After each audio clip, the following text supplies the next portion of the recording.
Why do you gain weight when you start eating healthy? Let's have a look. The first reason can be glycogen restoration.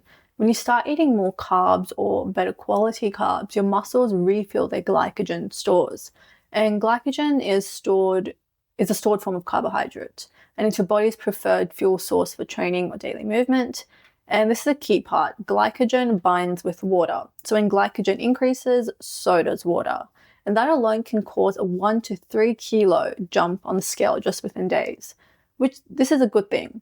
It means that your muscles are getting fueled better, that your workouts will feel stronger, your recovery improves, and your metabolism has more energy available.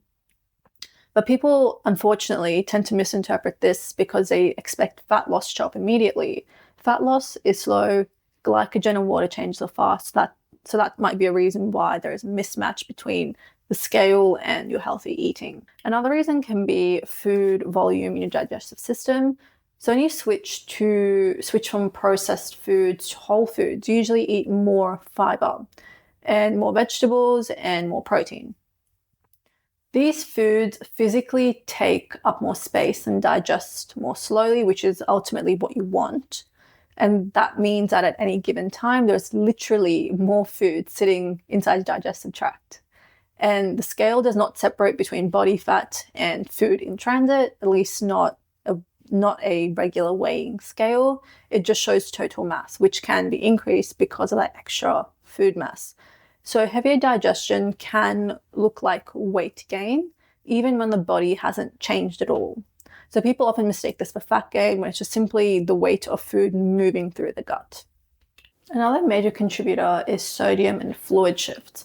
So a lot of people accidentally lower their sodium when they start eating clean because chances are a lot of processed or packaged food usually has sodium, either as a preservative or just for flavor.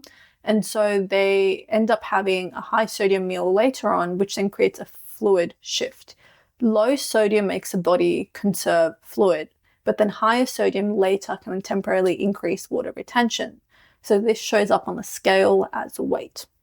It has nothing to do with fat gain. Fat loss prefers consistent intake, not perfect intake. So consistency with sodium helps create a more stable scene when it comes to the scale. So try to keep your sodium intake stable rather than low, high, low, low, high, or anything like that. This then brings us to training-related inflammation.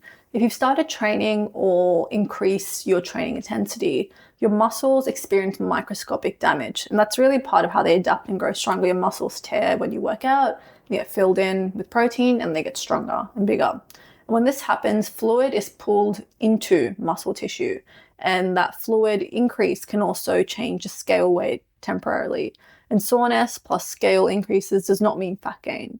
If your body is repairing the tissue, it means your body's repairing the tissue.